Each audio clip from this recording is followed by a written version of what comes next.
Today, I'm going to be visiting Kings Island for Halloween Haunt, which is the park's terrifying Halloween event. But the spooky stuff doesn't start for a few hours though, so let's kick off our day by going over to Orion. When I arrived at Orion, the line was crazy long, so I'll see y'all in a few hours after I ride it. Walking out of Orion, it's very clear that the park's atmosphere has changed, and that's because spooky time has officially begun. So without further ado, let's go into the first scare zone. The first scare zone of the night is Alien X, which, as the name implies, is themed to aliens. This zone is unfortunately small, covering just the walkway in front of Flight of Fear. Nonetheless, the scare actors are doing a great job, and the costumes are really cool. The area was decently congested though, which was probably because it's home to the brand new Alien Abyss maze. Because of how busy the park is, and me not wanting to drop $135 on Fright Lane, the haunted house skip the line pass, I will not be going through any of the haunted houses. On that note, right next to the exit of Alien X is the entrance to Killmart, which is one of the park's most popular haunted houses, and looks to have an extraordinarily long line. But as I said, we won't be going through any of the houses, so let's keep working our way around the park. This takes us past the entrance to Hotel Saint Michel and into a foggy hallway lit up with Christmas lights.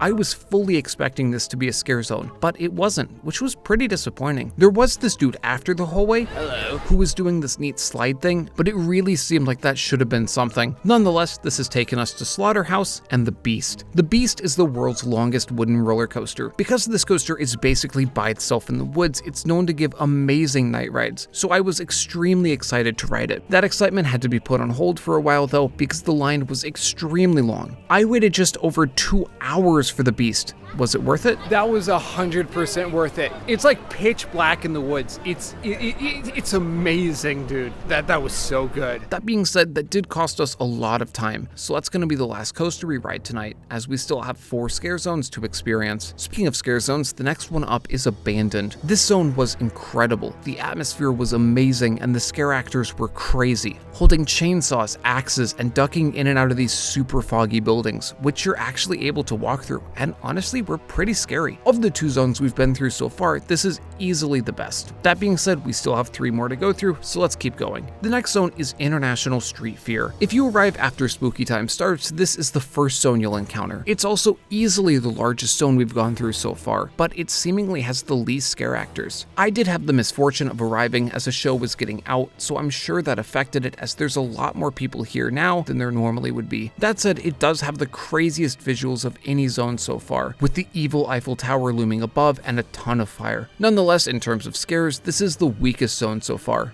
but it has a chance at redemption because we'll be returning for the final scare show in just an hour and a half. That's frankly not much time, so let's go check out the final 2 scare zones. The next zone we arrived at was Pumpkin Eater. There were a ton of scare actors in this zone, but it's just so small. Like, it's basically just a hallway. It's a fun hallway, and I love the theme, but it's just way too small. They were also playing this goofy odd dubstep Darth Vader remix.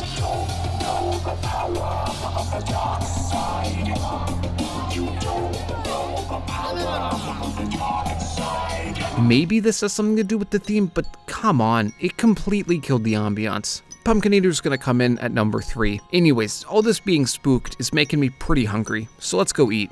I got some tacos for dinner. They made a mess, but they were really good. So now it's time for the final scare zone of the night, Coney Mall. Maybe it's because I'm not afraid of clowns, but this zone was not super scary. What it was though was fun. There's a ton of clowns and they're all just goofing around. There was also just like this random dance party that just kind of started out of nowhere. Like, tell me that's not fun. Overall, this zone was just good fun. Like, I don't think I got scared once, and I was just vibing with a bunch of clowns. I'm sure it'd be really scary though if you're afraid of clowns. I'll put it up at number 2. Anyways, that was the last scare zone, so let's make our way to the front of the park for the final scare show. By the way, here are the locations of all the haunted houses. International Street is night and day from what it was earlier. There are scare actors everywhere in preparation for the final scare. The show starts with a ton of spooky guys grouping up.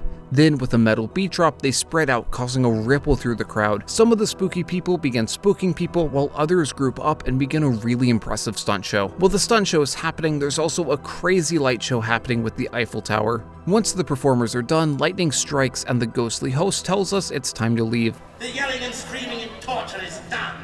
So make like Frenchmen and escort go home. Leaving the park is easier said than done though, because everyone has to exit through these two very small exits. But with that, that's the end of our day here at Kings Island Haunt, and if you enjoyed this video, you should also watch this one.